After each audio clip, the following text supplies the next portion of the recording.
3 battles that changed the course of history, the books you need to read about them, and I want your recommendations in the comments after. The last book is the best historical book I've ever read.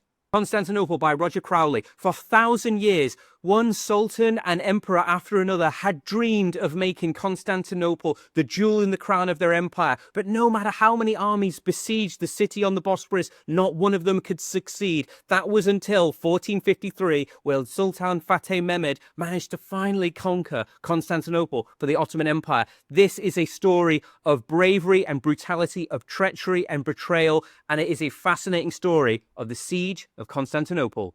Waterloo by Bernard Cornwell. Napoleon was finally defeated. He was exiled to the island of Elba. But just as Europe partied, just as everyone celebrated their final victory, Napoleon was back with one last throw of the dice. He was going to split the Allied army, the British, Dutch army, and the Prussian army. He was going to strike a blow that would finally restore him to the throne of France. But it all led to a small village in Belgium called Waterloo. To know more about the dramatic story of the Battle of Waterloo, I'd recommend Bernard Cornwell's Waterloo.